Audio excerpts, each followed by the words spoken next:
à tous, ravi de vous retrouver dans Prise Directe, émission spéciale consacrée à la réforme des retraites. Évidemment, elle vous interpelle. On va faire le point sur les conséquences de cette réforme des retraites. Avec moi, Frédéric Guyonnet, qui m'accompagne dans chacune des émissions. Bonjour Frédéric, Bonjour Arnaud. président du SNB, le syndicat national de la banque, syndicat leader dans le secteur bancaire. Et puis Pierre Roger, on Bonjour. est très heureux de vous accueillir parce que vous êtes l'homme qui savait tout sur cette réforme des retraites, secrétaire national CFE-CGC à la protection sociale, le négociateur, celui qui a été en première ligne des négociations, et vous êtes issu du SNB, il faut le Tout à préciser. fait. Pierre, rentrons dans le vif du sujet. Essayons de nous projeter un tout petit peu. Quelles seront, je vous préférais le seront que quelles vont être, quelles seront les conséquences de cette réforme. Commençons peut-être par les femmes, par celles qui ont eu des carrières hachées, des emplois précaires pour certaines, ou des temps partiels. Est-ce qu'il y aura une conséquence directe sur les femmes?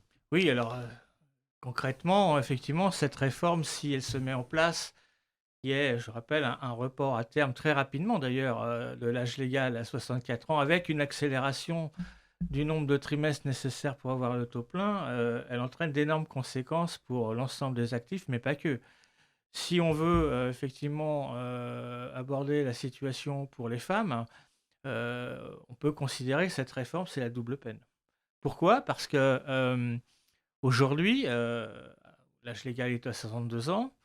On est dans une situation où, je le rappelle, les femmes, suite aux naissances des enfants, hein, on est encore dans des générations qui ont déjà, en général, en moyenne, 2 enfants par famille, récupèrent 16 trimestres. Et donc, on a aujourd'hui des femmes qui arrivent à la retraite, qui ont des carrières souvent commencées relativement jeunes, pour une grande majorité d'entre elles, et à 62 ans, elles ont déjà tout leur trimestre. Demain, la situation pour elles sera un peu différente puisque elles auront toujours le droit d'avoir des trimestres en fonction du nombre d'enfants, mais l'âge légal étant porté à 64 ans, elles vont cotiser plus longtemps. Elles n'auront pas pour autant plus de trimestres que nécessaire, mais elles devront attendre 64 ans alors qu'elles auraient peut-être pu, dans la règle actuelle, partir à 62 ans. Sans augmenter leur pension, on est bien d'accord. Ces Alors, 2 années supplémentaires alors, n'augmentent pas la pension. Alors là-dessus, c'est très variable suivant la situation. Si elles travaillent 2 ans de plus, elles auront un peu plus en termes de retraite complémentaire.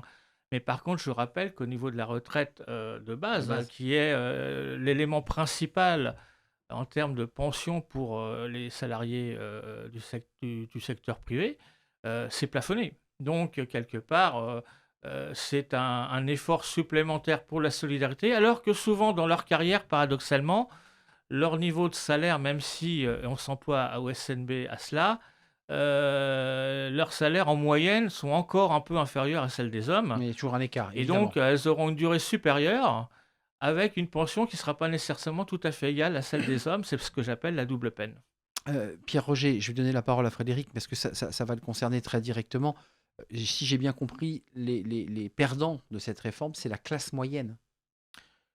Oui, alors effectivement, on peut, en première analyse, considérer que ce sont les classes moyennes qui vont supporter l'essentiel de l'effort, puisque je rappelle que cette réforme, il ne faut pas se le cacher, est destinée à accroître les ressources nécessaires pour combler enfin, en tout cas une partie de la dette publique, qui n'est pas la dette des retraites, C'est ça. qui est totalement différent. Même si le Pourquoi les gouvernement s'en classes défend, même si le Oui, gouvernement dit que c'est pas vrai. bien sûr, mais c'est un jeu de passe-passe d'écriture comptable. Pourquoi les classes moyennes seront les premières touchées? Pourquoi? Parce que d'une part, le gouvernement a annoncé qu'effectivement, il fera un effort sur les salariés ayant commencé jeunes, voire Oui. très jeunes.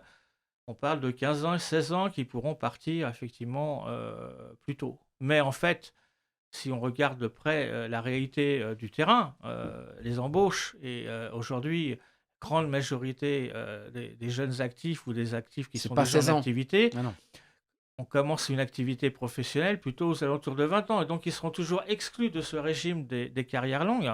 Et donc, c'est plutôt un effet saupoudrage qu'on a là. À l'autre bout, le fait d'avoir une augmentation, une accélération du nombre de trimestres et aller jusqu'à 64 ans, ça peut générer pour des salariés qui ont fait des études supérieures et qui, a priori, ont commencé à travailler très tard, mais normalement ont un parcours professionnel qui leur permet de dégager des ressources, ceux-là éventuellement Oui, pourront peut-être racheter des les trimestres plus trimestres. facilement que la grande majorité ne pourra pas faire, en tout cas elle pourra le faire, mais avec des sacrifices. Ça coûte combien un trimestre? Alors en fonction d'un trimestre, en fonction de vos salaires, un cadre supérieur, c'est plafonné. L'achat d'un trimestre, c'est 7 000 euros. Alors si vous avez un salaire inférieur, il faut compter en moyenne 4 à 5 000 euros par trimestre.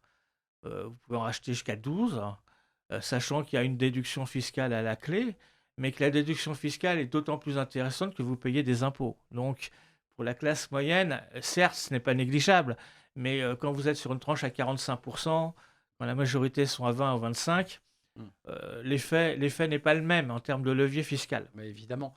Frédéric Guenet, ça vous interpelle ce débat aussi des conséquences sur la classe moyenne, c'est-à-dire un certain nombre d'adhérents et de salariés de la banque. Moi, il y a deux choses qui m'interpellent. Pierre en a parlé, donc les femmes touchées et la classe moyenne. Dans la banque, 60% de femmes et des salaires qui vont en très grosse majorité, la grosse majorité des salaires de la banque, on est entre 30 et 60 000 euros. Donc on est en plein dans la cible des personnes qui sont touchées par cette réforme des retraites et touchées malheureusement pas positivement. Euh, pour conclure, c'est vrai que cette réforme, finalement, est une réforme qui ne touche que les personnes en bonne santé, enfin que les gens les bien portants, j'allais dire.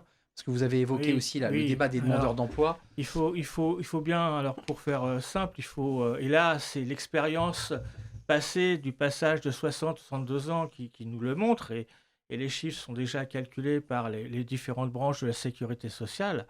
Le passage de 62 à 64 ans va inévitablement entraîner une accélération de l'absentéisme au travail, des invalidités, mais aussi un certain nombre d'inaptitudes qui vont se créer. Et puis pour le fond, les chômeurs âgés qui sont en fin de droit vont le rester. Bien sûr.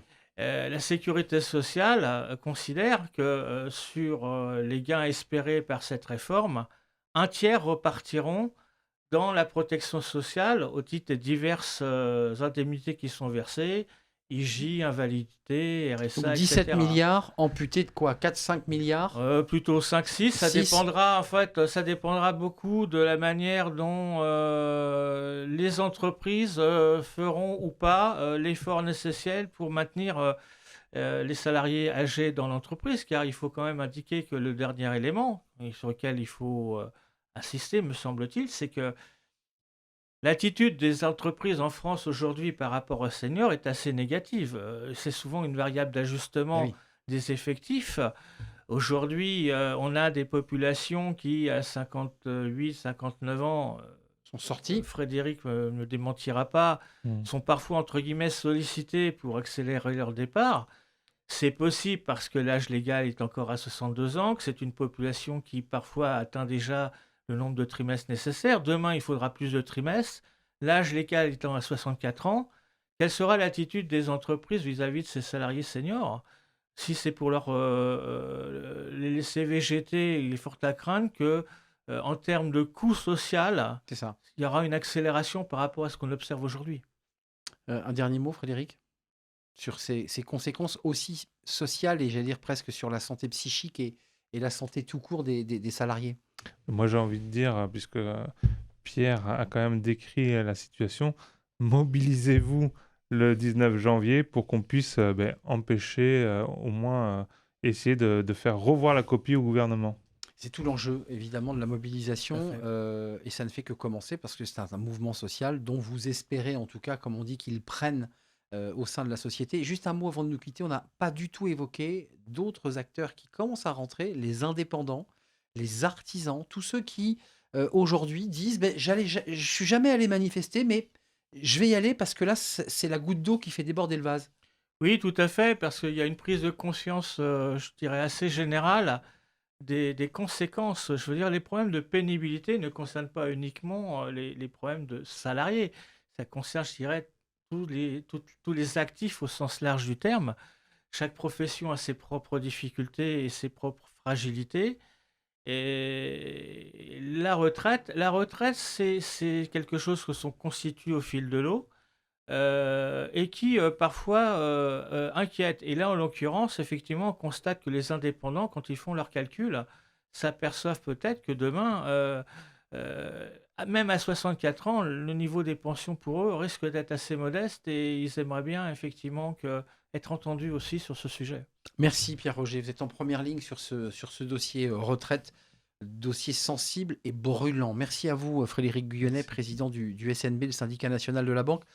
Merci à vous Pierre-Roger, secrétaire Merci. national CFE-CGC à la protection sociale et vous êtes, je le rappelle, issu du SNB, faut-il le rappeler. C'est un vrai plaisir de partager ce moment avec vous. Merci à vous et puis merci évidemment pour toutes vos réactions. Je vous dis à très très très bientôt pour un nouveau numéro de Emprise Directe.